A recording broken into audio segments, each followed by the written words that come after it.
ఇది ఇలా ఖైరతాబాద్ లో అయిందని కాదు, రేపు ఇంకో దగ్గర అయితే కూడా వస్తాను నేను. ఎందుకంటే ఇలా చేయకూడదు అని చెప్తున్నాను నేను. అందుకే చెప్పాను, ఇది ఒక పాలసీ డిసిషన్ కింద తీసుకుంటే ఒక నోటీస్ ఇవ్వండి, ఒక పబ్లిక్ నోటిఫికేషన్ ఇవ్వండి అధికారులకు చెప్తున్నాను నేను. మీరు ముఖ్యమంత్రి గారి దగ్గరనో లేకుంటే డిపార్ట్మెంట్ నుంచి ఏదైనా ఆదేశాలు వస్తే నోటిఫికేషన్ ఇచ్చి ఈ ప్రాంతంలో ఇది సెట్ బ్యాక్ ప్రోగ్రామ్ ఉంది అని చెప్పండి. మరి పెద్ద పెద్ద బిల్డింగ్లు నేను చూశాను, నేను అదే చెప్పాను ఆ డీసీపీ గారికి. పెద్ద పెద్ద బిల్డింగ్లు వాళ్ళు సెట్ బ్యాక్ చూపించారు, కానీ దాని పార్కింగ్ కింద వాడుకుంటారు.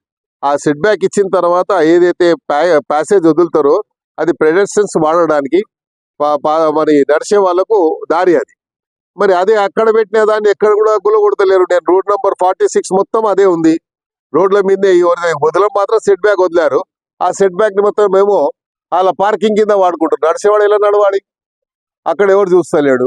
బంజారాయిల్ రోడ్ నెంబర్ 1 కానీ 2లో కానీ అక్కడ మెయిన్ రోడ్ మీద ఉన్నాయి. బస్తీలలో ఏం పని అంటుండే. కాబట్టి బస్తీల జోలికి రాకుండా దయచేసి నా కోరిక. నాకేం సంబంధం.